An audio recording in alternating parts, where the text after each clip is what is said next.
This short video will take you through the different methods that can be used to track your social media performance so you can determine what works well for your accounts. There are multiple ways in which you can measure your social media performance, and you may choose to use one or several of these methods to track your activity depending on the goals that you wish to achieve. The Insights tool on Facebook and Instagram and the Analytics tool on Twitter that were outlined in the previous social media management tools short video will be particularly useful when tracking your social media performance, as they allow you to view many of your social media figures in one place and view your successes over a time period.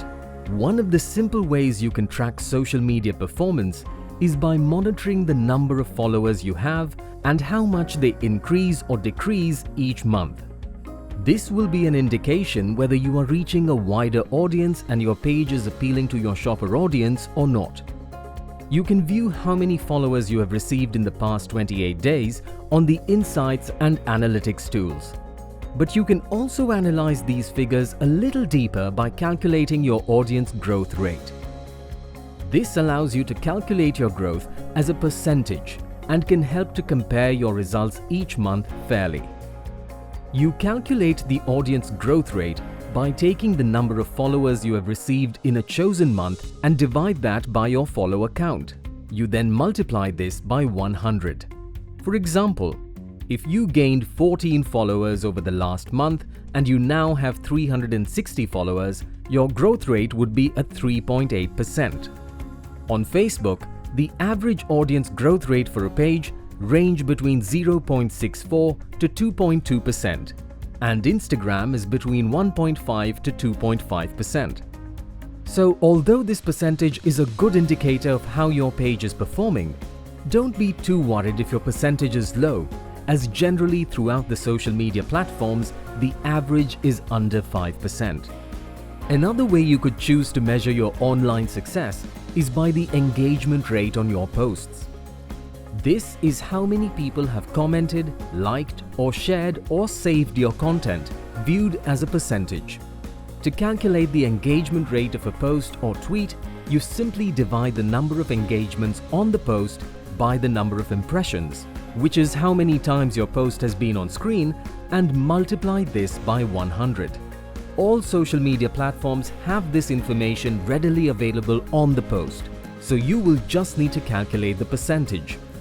You can also see an overview of this information on a monthly basis on Facebook and Twitter, which allows you to calculate the engagement rate for the whole month.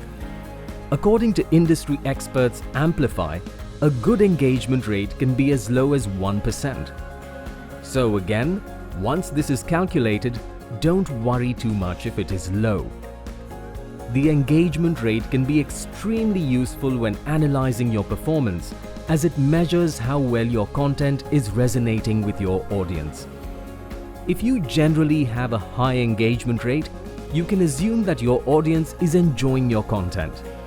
However, if your engagement rate is lower than 1%, you should consider changing the time of day you post or the type of content you are posting, as this could mean that you are not keeping your audience interested and could lead to your follower numbers decreasing. To help resolve this, you could conduct your own research by sending out polls or questionnaires to ask what your audience would like to see, or even asking your customers directly in store and focusing your content on these suggestions. You may also choose to measure your success based on the reach of a post. Reach is how many times people have viewed your post. This is slightly different to impressions, as it considers if it is viewed by the same person more than once. This can be a good indicator of success, as it could mean if you are receiving a high number of impressions, then people are returning to your post to view it and are interested in your content. Again, this can be found under your Insights and Analytics tools. Ideally, you should be measuring your social media performance once a month in order to ensure you are providing your followers with the content they wish to see. There is no correct way of measuring your performance, as it depends on how you wish to measure success. So it may be useful to use multiple methods to measure different aspects of your account activity. For example, you may choose to measure engagement rate and audience growth rate, as this shows how you are performing to an already existing audience and how well you are appealing to new audiences.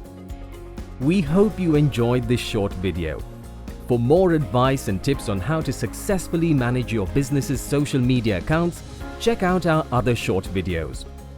Our other topics include protecting your social media account, tips on using social media management tools, and much more.